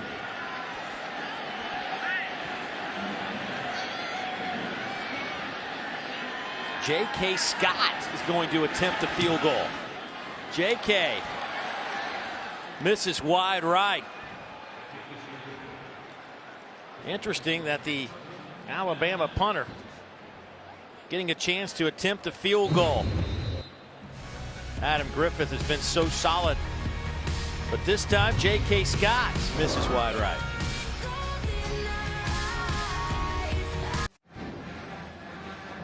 Alabama leading at 49-0 here in the third quarter. Eli Golds, now in his third decade as the voice of the Tide, called the action for every Crimson Tide game since 1989. He's seen a lot of touchdowns, but he hasn't seen 2 punt return touchdowns in the same game ever. Well, here's one of his calls. And Burns again rugby's this one. It bounces high. Cyrus takes it off his back shoulder. He'll come to the near side, running room. He's to the 50, down the right sideline 40. He's to the 30 with blocking help. He cuts left to the 10, to the 5. Touchdown, Cyrus! 72 yards. His second punt return for a touchdown today. That's my boy Eli getting after it on the call. That was an exciting one, too. You know what? I hope he didn't waste it all on that first one. Oh, it was great to come to Tuscaloosa, catch up with Eli. He's got some great stories. Not just football, but some NASCAR as well. Here's the pitch to the wide side, and nowhere to run as usual. That one goes to Barnwell. And a flag comes in late over there. Yeah, they're going to get number 7, Tony Brown. He's got his arms up in the air, but he was well out of bounds. Give him a little extra shove. Officials are going to be sensitive to that sort of thing. Personal foul. Late hit number 7. 15-yard penalty. Automatic first down. See number 7 coming in there, and Barnwell's already taken care of. Just gives him a little extra juice there towards the end. It's not necessary.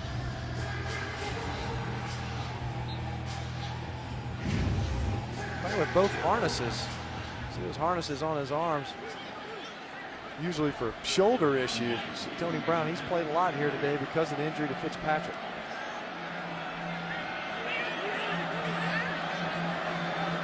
On first down. Little razzle dazzle. That one goes to Keelan Fraze. And he'll get it to the 40-yard line. Gain of 7 on that play for Charleston Southern. We were talking about the score and how quickly it escalated there in the first half. A piece of it we haven't seen Austin Brown is to try to get out of this game healthy. Both these squads coming in here with a lot to play for beyond this game, knowing that the playoffs await Charleston Southern and Jamie Chadwell. Of course, Alabama is chasing an opportunity and a berth in the college football playoff. Jamie Chadwell, an East Tennessee State grad back in 2000.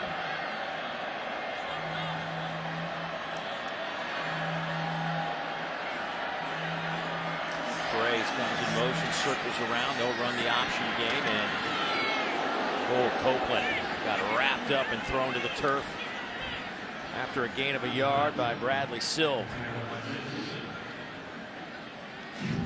Copeland's he's taking a pretty good beating in this game. And see there, Sean Hand is giving him the body slam routine, the belly-to-belly suplex action. Now Copeland is going to remember this game well into next week, probably from extra hours in the training room. No third down conversions today for Charleston Southern. They are 0 for 7. Flags in the backfield. They're going to get Jackson Williamson for a false snap. He started to snap it and stopped, and then did it again. Illegal motion, offense, number 25. 5-yard penalty, third down. Boy, the wind has really picked up here in the last few minutes as the sun has set here on the capstone.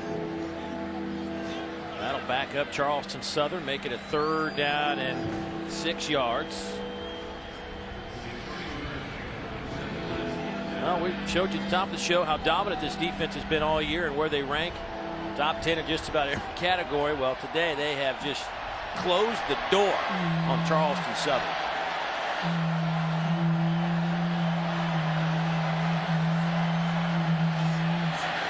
Copeland scrambling out of trouble. Needs a block. Boy, bunch of collisions on that play. Copeland slow to get up. That one, Copeland, he ended up going down. It looked like it was a couple of shots. I think he ultimately went down on his own. Tony Brown was flying up, trying to give him a shot. He did not give himself up. He ended up sliding head first. You're still a live ball carrier. But he's got to be smart. They need to make sure that he gets out of here intact. He's certainly taking a bit of a beating here.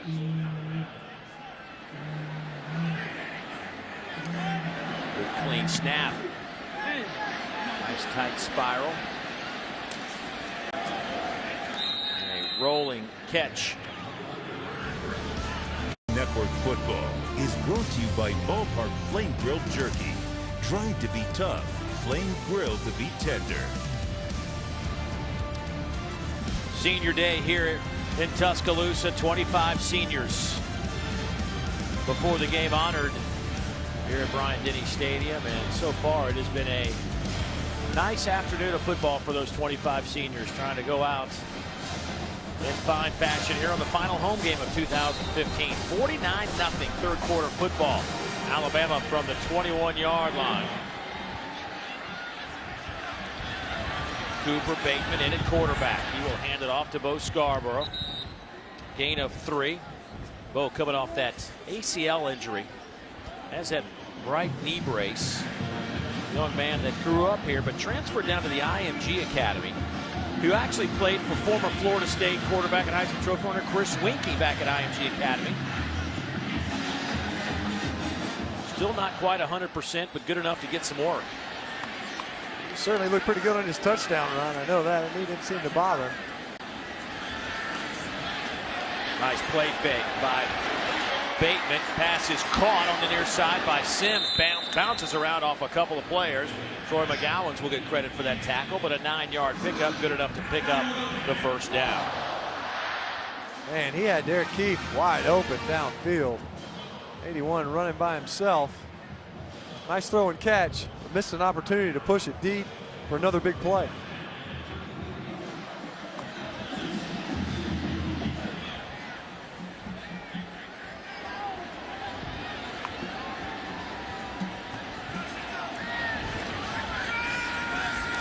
They'll go back to Sims.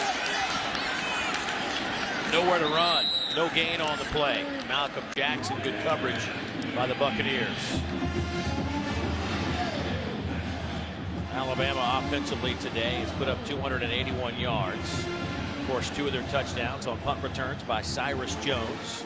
Cooper Bateman took over late in the first half at quarterback for Jake Coker, who had a couple of touchdown passes. Coker today was 11 of 13, 155 yards. Scarborough to the 43-yard line. Should be good enough for the first down. See what they like at Bo Scarborough. They've shuffled around the offensive front. Big number 58, Brandon Green. He's number 81 in the first half, 89 rather.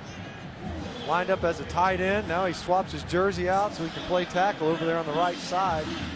Slid Corin Curvin, who started this game at right tackle for injured Dominic Jackson, over to left tackle to get him some reps there. Couple of fakes, Bateman to throw. Incomplete, no flag on the play. Looking for Ty Flournoy Smith.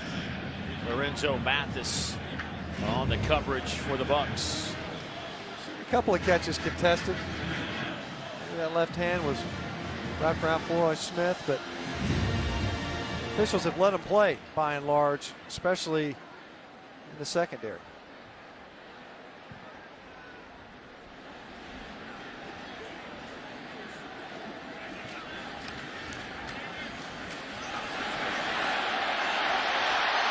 There goes Bo Scarborough, tripped up.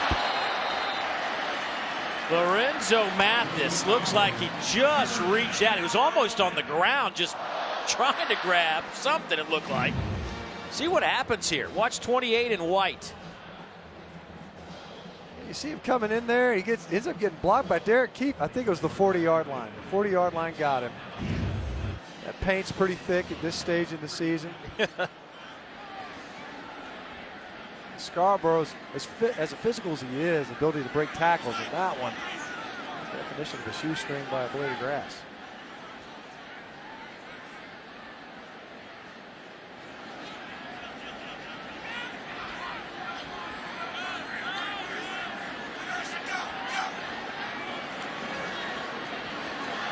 Bateman being chased.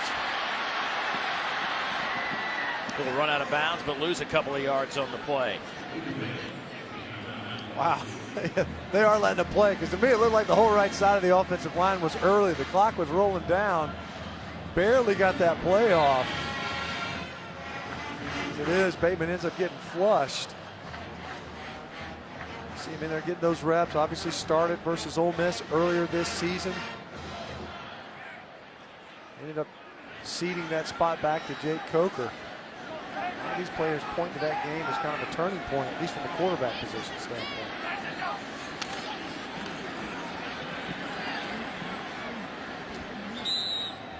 Handoff will pick up 4 yards. Damian Harris on the carry.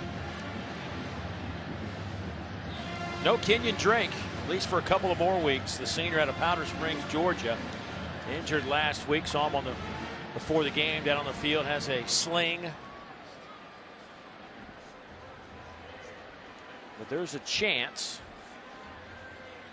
that he might I say a chance, albeit maybe a small one, and he could be back for a championship game if that was the case. Amazing when you think about it. Break your arm. Able to make it back quickly enough. Had procedure, plate put in there. There goes Harris. He stood up at the 27. Couple of yards. Give him 3 before he's pushed back. Dave, you're right about that wind. I'm looking down there on the field. It's like a nacho box or something blowing around. At first I thought they threw a flag. Certainly picked up. A little bit cooler this afternoon now that the sun has gone down, but what a great day for football late in the season.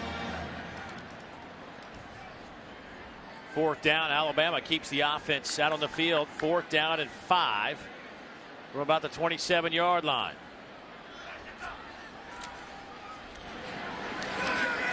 Underneath pass caught by Dalen Charlotte, the true freshman out of Patterson, Louisiana, but shy of the 1st down.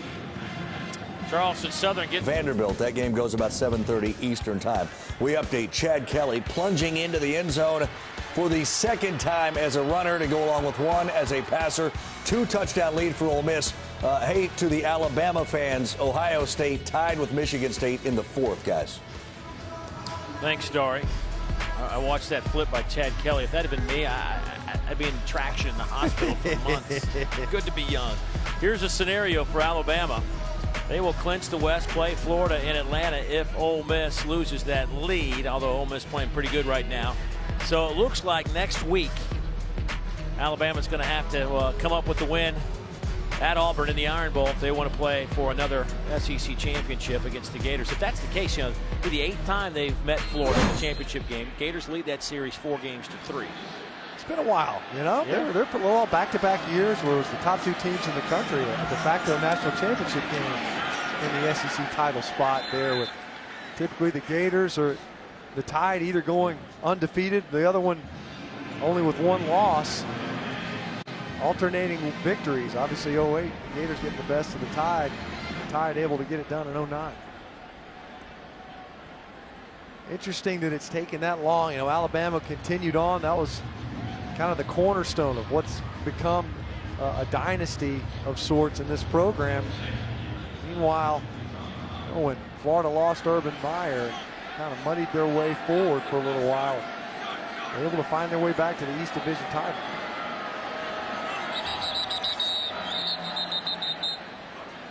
Timeout taken by Charleston Southern.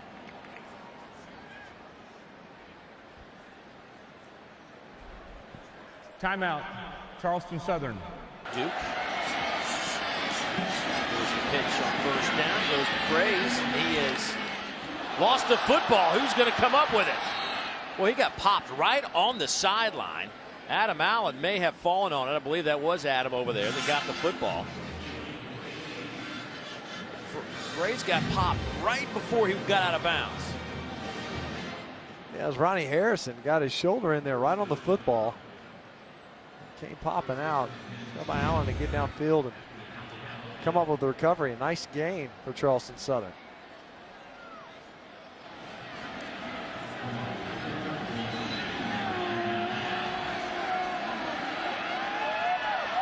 First down and 10.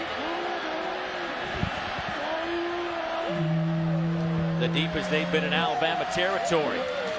That handoff goes to Barnwell. It's a couple of yards on the play. 2nd down and 8 coming up. Payne with his 2nd stop today, the true freshman out of Birmingham, Alabama. I really like what they've got in big number 94. Talk about how many great defensive linemen they have in this program. A true freshman. Young in his collegiate career, of course, but already showing signs of what it is they covet. Nick Saban's a former defensive back himself, coaches that position. But what he covets, it seems, more than anything else, is a front that can dominate, stop the run. And now that secondary to play too deep if they need to. Copeland going down the middle. Pass is caught inside the 5-yard line. That one goes to Zaire Davis, the true freshman out of Byron, Georgia. 35 yards on the play. It's 1st and goal, Buccaneers.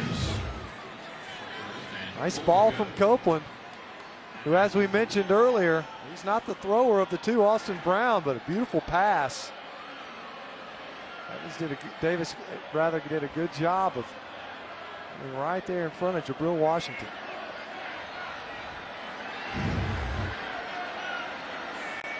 Tim Williams checking in for Alabama. Darren Lake also coming in for the Crimson Tide. Lake getting some substitutions off the field, but they get off in time. First and goal, Bucks. Ball sits about the 3. Option game, Copeland keeps it, dives, touchdown, Charleston Southern.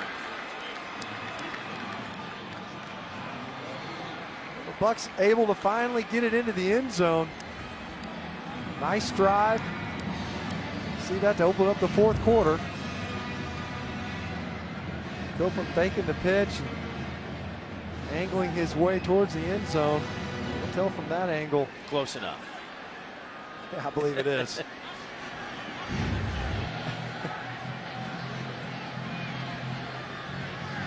Charleston Southern going with the swinging gate. You can see Coach Saban, he's out about to the numbers to get his unit lined up correctly.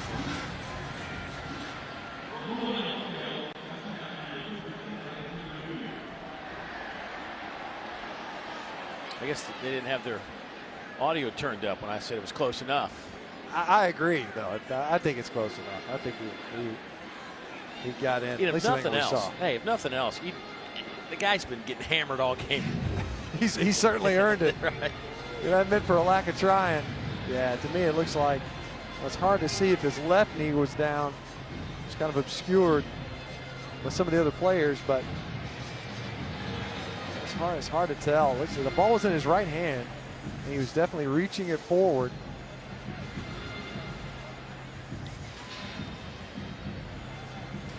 Yeah, to me, it'd be hard to overturn it based on those looks. There's multiple looks at it. And without it being right down the line, so I guess a touchdown. Let's give him a 6 and move on. There we go. After review, the rolling on the field stands. Touchdown. There you go. There it is. They just listed me. We could have avoided the 3 minutes. That's right. Maybe we need to get you. I should be. Just ask headset. me. That's just right. ask me. Get you wired into their communication devices. Dave Neal in the booth said it was a touchdown, guys. Oh, that carries a lot of weight, I'm sure. Charleston Southern will line up for the point after attempt. This time you could see Alabama with the 2 defensive linemen. Throw back over the middle, trying to get the 2-point conversion, and it's picked off. Nathan Pereira, the wide receiver, threw the pass back over the middle. Hey, why not? So I like the swinging gate. You know, Alabama was not prepared for it prior. They weren't lined up correctly. The review killed them. The review killed them. That's right. Oh, cannot wait for next weekend. Rivalry games. Boy, Clemson going in as a #1 team. South Carolina reeling after a loss to the Citadel today. Oklahoma State, Oklahoma, Bedlam. There are 2 games right there. One in the Big Ten, Ohio State, Michigan. Back-to-back weeks, the Buckeyes got to face the best that Michigan has to offer, the state anyway. You got Michigan State today and Michigan next week. Short kick. Taken by Ty Flournoy Smith, the tight end. He's out close to the 40-yard line. 19-yard return, and that's where Alabama will have it up 49-6. Well, they said a cold front was coming through. I think it's made its way. Right. Yeah. They're bundling up now. Lane Kiffin's got the parka and gloves on today. All that time in California, thin your blood out a little bit. Been back here, this part of the country for a couple seasons now. It's nothing like driving in Tuscaloosa and you're looking for a radio station. You find the Bear radio. I mean, you know what I mean? It's just like perfect. It's like, I'm here now. That's right. Pass over the middle. Caught by the freshman Hale Hinkes. Jay Curl, the safety, coming up to make the play.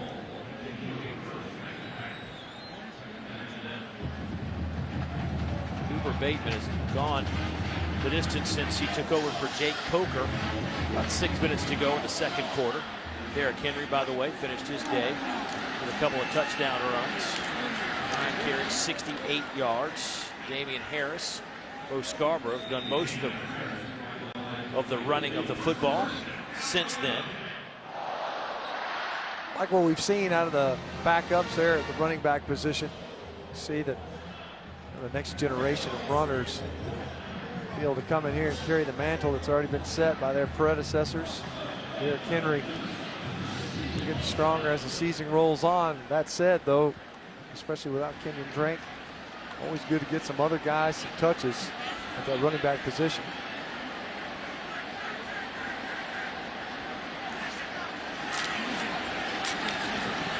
Scarborough takes it down to the 42-yard line. Told you about Derrick Henry. 7.5 yards per carry today. Couple of touchdowns. Did have that one reception for 28 yards. Mark Ingram, of course, won the Heisman in 2009 for Alabama, the first to do so. Those are his numbers. Look what Derrick Henry has done. According to ESPN Heismanology, he is #1 on the list right now. You can see why. I mean, you always have those Heisman moments. I think back to Mark Ingram's year when he won it. The game versus South Carolina, he took 6 direct snaps on that final drive to come back and win. Secure what was otherwise an undefeated regular season for Alabama. Scarborough running like Derrick Henry down to the 32. You know, I go back, there's always a moment or something. For me, so far, for Derrick Henry, it was that last drive against LSU. They cut it to 14. There's 9.5 minutes to go. Now Alabama runs out the clock. And how did they do it? Throwing the football? No. They're feeding their horse. He had 82 yards in that drive. It was his drive, you know, and you're exactly right. It was a lot like that South Carolina drive. Difference being able to salt away a win as opposed to coming back. But you're going head-to-head with the then front runner for the Heisman Trophy, and to put 210 yards up, that's quite a statement. 3 straight games with over 200 yards against top 25 teams. Yeah, it's just, you know what, it's one of those things where you're kind of quiet earlier on in the season. You heard a lot about Nick Chubb. Right. You hear a good bit about Leonard Fournette. It was like a 2-horse race. It was just too crowded. You know, you've already got 2 elite backs in the conference. And Chubb didn't make it out of the Tennessee game. Obviously, Leonard Fournette has struggled 2 weeks prior to even today versus Ole Miss. Held to under 100 yards versus Alabama, and then the following week versus Arkansas. By the way, that's a route in the making. 38-17 was the last score. I got Ole Miss up on LSU, and things are going south in a hurry for the LSU Tigers. You know, you look at it, you really had to wonder, you know, that they were so run heavy that were they to face a defense that could slow that down, could they actually get something done in another aspect and phase of their offense? Daniel Harris has been good at times when they wanted him to play. The difference is if you force him to, can he do it? Can he get the job done?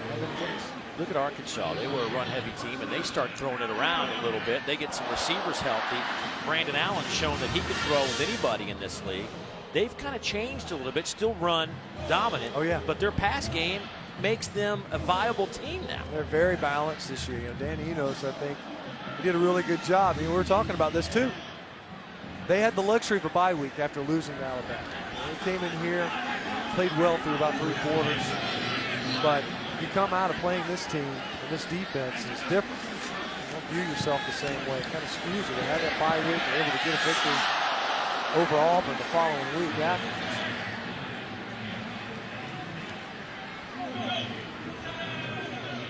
Boy, Lane Kiffin was just jumping up and down after this throw by Bateman. Sims was open just to throw too far out in front. And Coach Kiffin was jumping up and down like, are you kidding me? Coach Kiffin's active, man. Does he stretch out before the games? He's still a young guy. Right? They'll go handoff Scarborough on 2nd down. Get a couple of yards. Noah Oliver makes that tackle for the Buccaneers. But, you know, it's all about for Alabama next week. And basically for them, it's playoff game, playoff game, playoff game. Right. Yeah, I mean, that's the difficulty, I think, when you play, not just in this conference, but in this division. You know, that you got to bring your A game. Coach Kiffin there working his magic. Once again, breaking in a different quarterback. Coker last year, a lot of people thought he was going to be the guy. Transferred from Florida State. Not the case. Rick Sims did an excellent job in his 1 year starting. Whatever play Coach Kiffin just called did not work. Damian Harris got hammered, flags on the play. I think they were trying to get guys switched up, moved. Somebody needed to be on the line. Somebody needed to back off the line. And somebody moved early. It's kind of a mess. Some of the snap count there, because the whole right side moved, the whole left side didn't. Never ideal. Illegal motion. Offense number 34. The penalty is declined. It's 4th down. Offensive line coach Mario Cristobal also out there yelling at guys.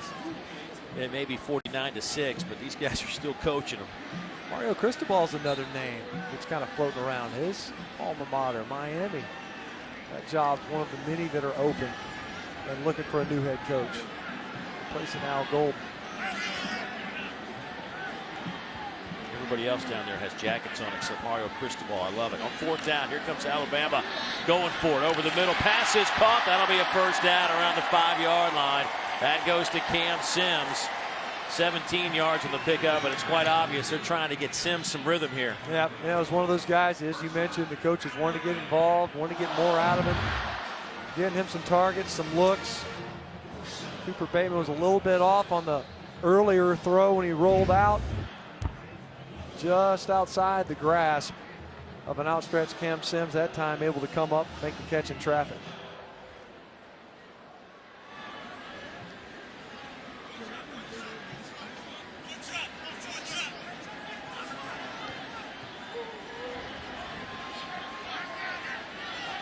On 1st and goal. Toss sweep near side. Here goes Harris. Touchdown, Alabama.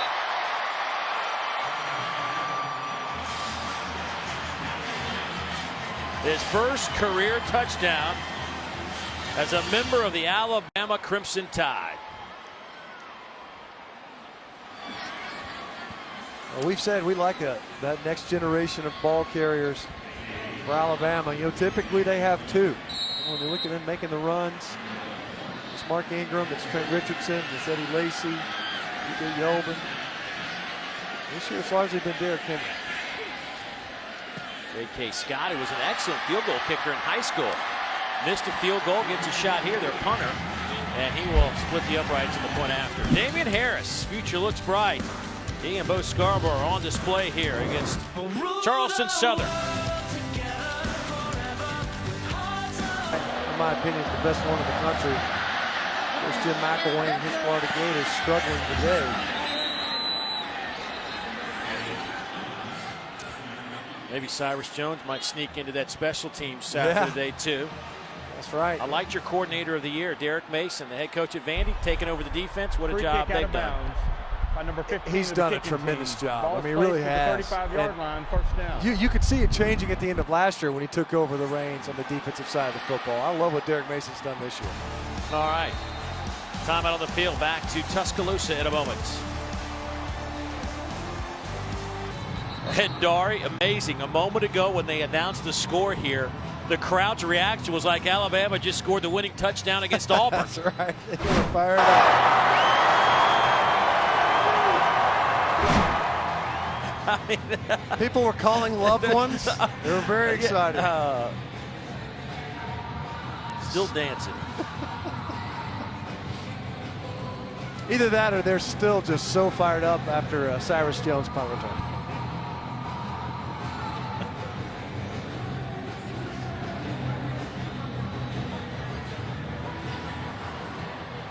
Well, the crowd that has stayed, there are loyal Alabama fans, and then there are these fans. That's right. These people are committed. Randy Grogan, the third quarterback now. He'll get a chance to play against the Crimson Tide. Fraze picks up a yard. Man, that is massive out of the Big Ten. You're looking at an Iowa team now. They'll face Michigan State in their title game. Certainly takes some of the luster off of that Ohio State-Michigan game that we were just talking about next week. I mean, there could be a scenario where there was just a bunch of one-loss teams trying to sneak into this thing. You look at it, you know, you got the Power 5, although Pac-12's eliminated, all intents and purposes. You got Notre Dame sitting out there. Flags are down. Two players might have been in motion here. Snap infraction on the center, number 60, moving the ball. 5-yard penalty, first down. Heck, the wind could have done that. Second. That's right. That's right. Yeah, it's definitely picked up. He probably explained that to the official. If you notice, there's a gust.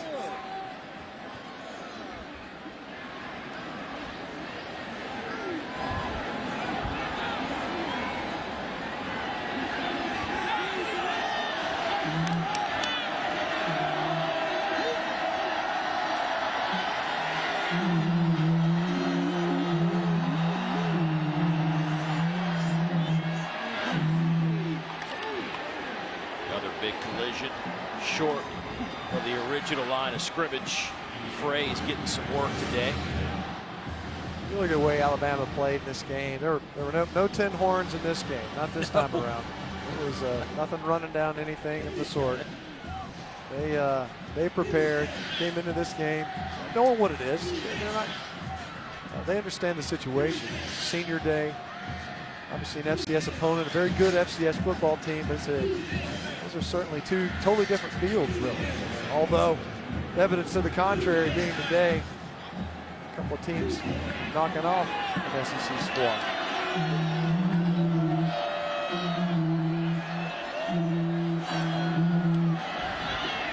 Third down, they'll run it, nowhere to go. Stuffed right up the middle. Only a yard. Fraze hit by Joshua Frazier, the sophomore out of Springdale, Arkansas. Just another one of those big bodies they can throw at you. 6'4", 315.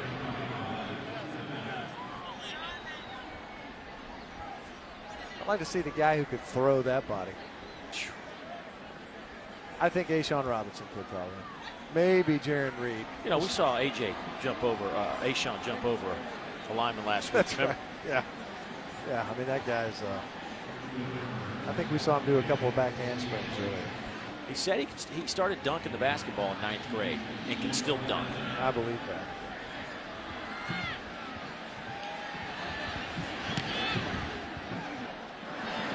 Boy, great kick. Fair catch called for. 49-yard punt taken by Marks. Timeout on the field. Here's you go back. It just game after game, thrilling. The Iron Bowl a week away. That is one of the best rivalries, maybe the best rivalries. Golly, the past couple of years, when you think of the implications of that game, on top of that rivalry aspect. Alec Morrison at quarterback, little tap pass to Marks. But here's a look at some of the numbers.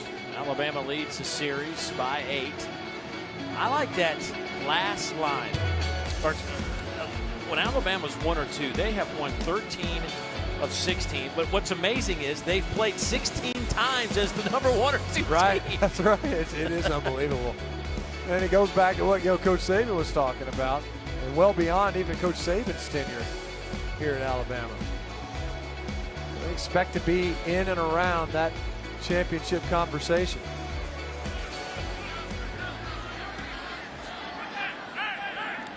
Alabama certainly a chance to win an SEC title if they can get through their rivals. Ronnie Clark on that carry, getting some work. Second down, no gain, but it'll be another exciting Iron Bowl. You know that on Rivalry Saturday.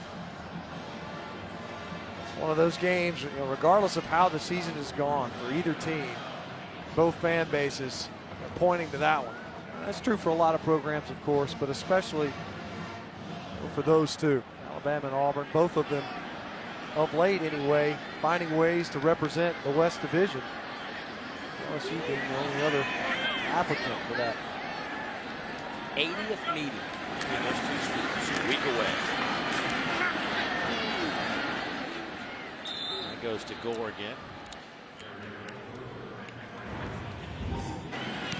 Well, Cyrus Jones, our player of the game. A couple of punt returns. First one looked kind of simple. This one he actually spun out of trouble and went 72 yards. He would finish with 3 tackles for loss, a forced fumble, a fumble recovery, and then what I think was just awesome is when he intercepted the pitch. How good is that? Just great anticipation. Our Quick and Loads player of the game, Cyrus Jones.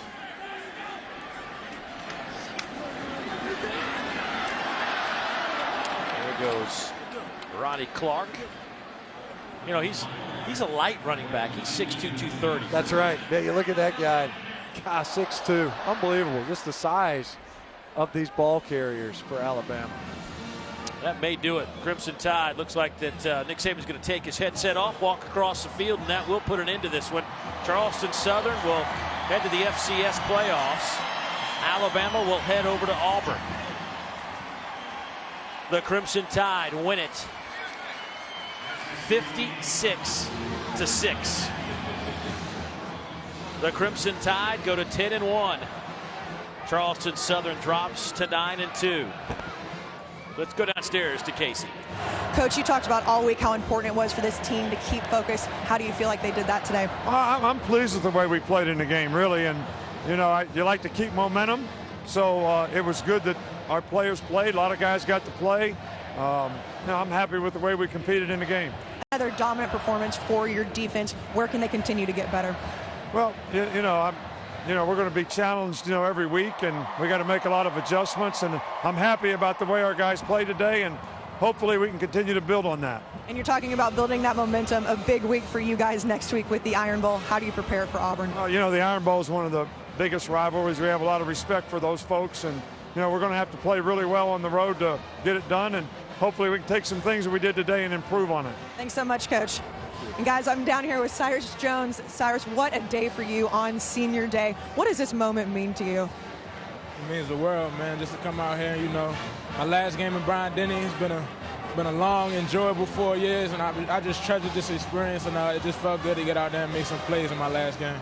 When you look at this season and the message that you guys have sent to the college football world, how do you continue to build on that as you look towards the Iron Bowl? It's just a good stepping stone going to the Iron Bowl. We know what type of rivalry and what type of game that's going to be. The atmosphere is going to be crazy, so we're just going to take this one, enjoy, and get back to work and ready for Auburn on Saturday. Thank you so much. No problem.